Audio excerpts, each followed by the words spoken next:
Hey, this is the Savorings of V-Gaming. Thanks for tuning in this time. This one should be relatively short and sweet. This is the full-blown version of Pocket Watchers. I got into this a little bit on the last video. But Pocket Watchers basically is just me kind of like looking and seeing like what people are playing and what's making the big bucks out there.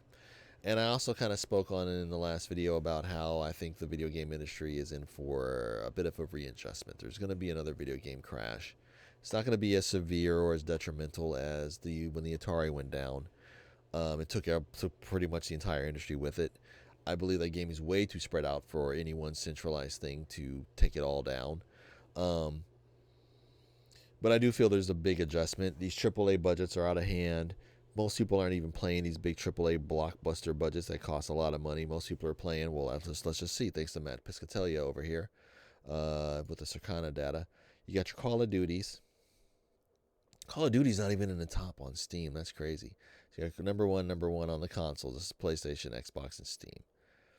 This is like your only really big, in Grand Theft Auto 5. But then again, this is like years. This is like over a decade old at this point. But look at all the rest of the games: Fortnite, NBA 2K, Marvel Rivals, Roblox, Madden, college football, Minecraft. This is only because this was in the PSN Plus. Same thing with Payday 3. Payday 3 was not very good. Most people did not like it. WWE, Destiny, Apex Legends, Rocket League. Look over here. Fortnite, Roblox, Marvel Rivals, Minecraft, Far Cry New Dawn. That must also be on Game Pass. Destiny 2, Forza Horizon. And look at over here. Marvel Rivals, Counter-Strike, Helldivers 2. Must point out that it's number 3 on Steam. Not even on the PlayStation charts in the top 15. Balatro, Monster Hunter Wilds. Okay, there's a big budget AAA game, but that's going to make its money back. That's going to sell really well. Kingdom Come Deliverance. Fantastic to see a game like this high up. It's made by, like a medium-sized studio, not like your big AAA thing. Rocket League, Destiny 2. Destiny 2 is killing it. Good for them. Warframe. How is Warframe? Warframe is going to be about 15 years old at this point. Civ 7 is cracking this list for the first time. Baldur's Gate, great to see it here. Path of Exile. When this game is full release, it's going to shoot up. It's going to be up here with these guys. Rust. Team Fortress 2. I mentioned this also in the last video. Did you guys see that Team Fortress 2 released an SDK for itself? So basically, you can take all the source code, all the assets, including the special items, the loot boxes, all that shit from the original one, and repackage it and do whatever you like to with it.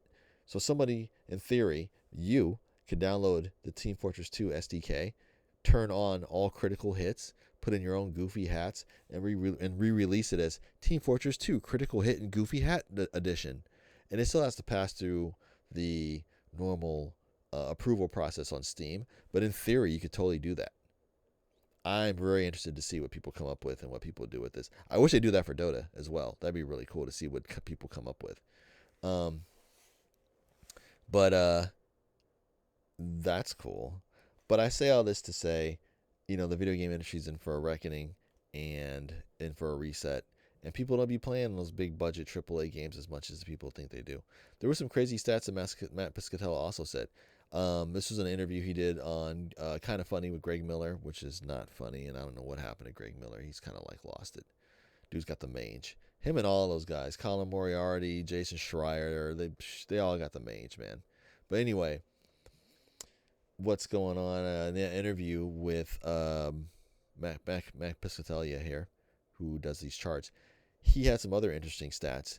1/3 of all gamers will not buy a game this year. They're all too busy playing these free games: Fortnite, Roblox, Marvel Rivals, Counter-Strike. I think is paid, right?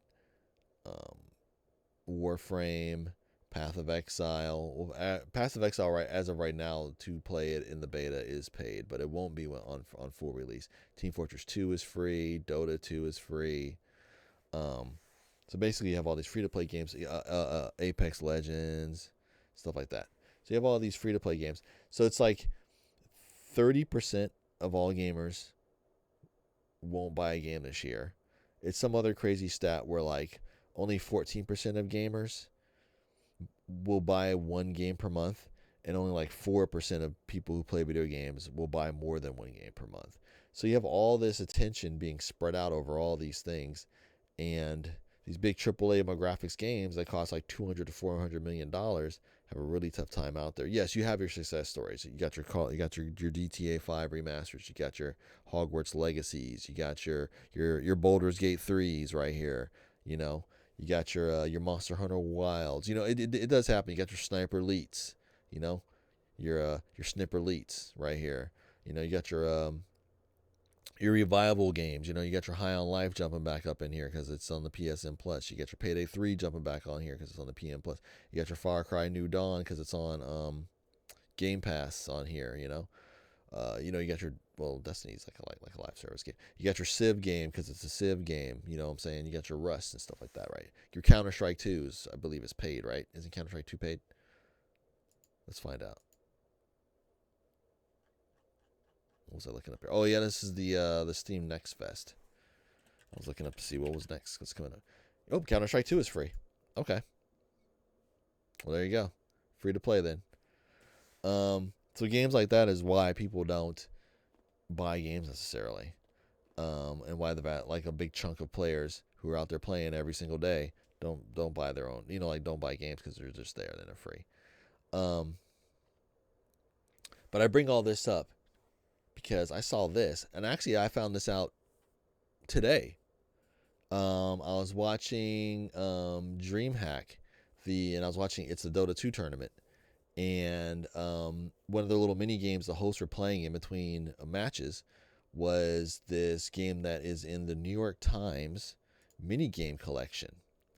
And I found out randomly watching the hosts of the Dota 2 tournament play this mini game with each other based on Dota trivia, but it's based on a mini game that's played here. And did you know the New York Times has a mini game? Everyone kind of knows the New York Times because they're crossword puzzle, right? Well, they still do that, but they also have a mini game collection, and it's paid walled because a New York Times subscription online and physical is paywalled, right? But their mini game collection is very, very popular. And I asked how popular are New York Times mini games? Since its launch, the New York Times games has reached viral popularity and has become one of the main revenue drivers for the New York Times. Can you imagine New York Times is being saved by them publishing their own video games on their own paywall? It's keeping the newspaper alive. As of 2024, New York Times Games has over 10 million daily players across all platforms and over 1 million premium subscribers. The New York Times is like the next PlayStation Network. It's like the next Xbox Live, is the next Steam, is the next Good Old Games. The New York Times. Can you guys imagine that? You see how spread out and how saturated this market is? Shout out to VG Fight School. You know, this is things I pay attention to too, but he's been really hammering on this in his videos. Go check him out. Make sure you tell him I sent you. I'd love to collaborate with that dude one day. I'm just a fan. But yeah, this is how spread out and how saturated the gaming market is. So you gotta like reel in these big budget AAA type titles because it's very narrow, the people that you're gonna attract. You're basically going after that top 18% of people that buy at least one game a month. You know, out of the rest of the 88% that don't, 82% that don't. So I just thought it was like pretty crazy. So yeah, so you've got all these, and then it's competing with your TikToks, your Twitters, all your streaming services, the New York Times gaming portal apparently. You know, and this is just Steam. This isn't even all a PC gaming. This is just Steam.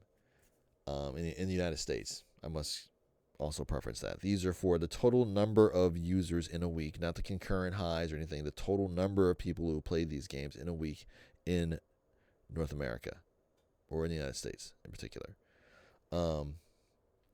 Correct me if I'm wrong down there in the thing, but I think that's what this is. Yeah, weekly U.S. players. Yep, not concurrent. So what do you guys think about all that? The New York Times is gunning for that, which I totally found out today innocuously. Happened to watch. I love watching competitive Dota, and I love watching all the Dota meme videos. They're just hilarious to me. Dota's my favorite game.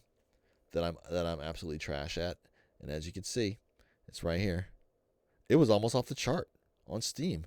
It's back in at number 15. Um, they just did a really, really big update for it. I think it's patch 7.38, so it's kind of fun watching people wrap their head around that. And the other interesting thing about that is Valve's not afraid to do major updates and major changes to that game in the middle of tournaments and completely break the meta. I have to tip my hat to all the Dota pros and all their coaches and their orgs for being so flexible. That's just a testament. Can you imagine in the middle of a football season, like football, like for my international viewers, and then American football or basketball, or just pick a sport. Can you imagine in the middle of the playoffs, they change the rules? They make the fields bigger. They make the ball heavier or whatever in the middle of everything, and you just got to just keep going. You're in the middle of your championship season, and then you're in the playoffs or the tournament or whatever, and then they just change all the rules. That's basically what Dota players and their orgs have to deal with. And kudos to both sides. Kudos to Valve for having the balls to do that. Because what if they break the game in the middle of some big tournament with all eyes on the game, millions of people watching, and the game is just crap instantly in front of everyone? It takes a lot of balls. And then the players too. How quick that's just show they don't even miss a beat. It looks exactly the same as the game that they've been playing for the last year on the last update. Just to see them, like they got the meta taken into consideration and all that kind of stuff. It's amazing to me, and things like that is part of why I really enjoy watching Dota. I hate playing it because I'm trash at it, and it's so goddamn toxic. It is probably the most toxic community ever. They're the funniest. They're one of the funniest with the memes and stuff. But like actually trying to play the game, it's pretty goddamn toxic. But it's whatever. And by toxic, I mean it's not like people are like cursing you out in like lobbies and stuff, which they do. But it's not like Call of Duty levels bad. I mean, like it's like once you jump in the game and you don't know exactly what you're doing, people will let you know super quick, and they'll report you if you don't know what you're doing. It's not like, hey, you kind of suck, or hey, we're gonna kick you. They'll kick you and they'll report you for grieving because you weren't playing the objective or whatever, even though you're trash at the game and you're just starting to learn it yourself. But anyway, I digress. Thank you for tuning in. I hope you got something from my incoherent ramblings. Be sure to join me on the X at V-Gaming. Here's my handy dandy little meme I made. Here's Xbox and Phil Spencer and them reaching ahead from last place. This is literally what's going to happen in this adjustment. I think Microsoft is set up beautifully to take advantage of what's coming. And I think Sony's going to scramble. I don't know if Sony's going to make it out of it in the way that we think of Sony now. I think if Sony got knocked back to the Stone Age and they had to be like how they were on the PS1 and PS2, that'd be perfect for all gamers. That'd be awesome. I would love to see Sony go back to those roots. I would love to see them go back to like those AA type games, those experimental edgy games. Like where's Parappa the Rappa? Where's Vib Ribbon? Where's smaller budget like Twisted Metal? Where's the Twisted Metal live service game, you dum-dums? You're sitting on Twisted Metal. Where's Killzone? Where's Infamous? Where's Siphon Filter? So many games, so many IPs are just sitting on. Where's Jet Moto? Where's Wipeout? All the shit they're just sitting on, you know? Where's the arcade online racy version of Gran Turismo to compete with Forza? Now it's too late. Forza's coming to your system, and that's gonna eat Gran Turismo's lunch. And good luck trying to make another Gran Turismo game now that people can play Forza on their PlayStations. But yeah, anyway, I rambled on long enough. Thanks for joining. I'll see you in the next video.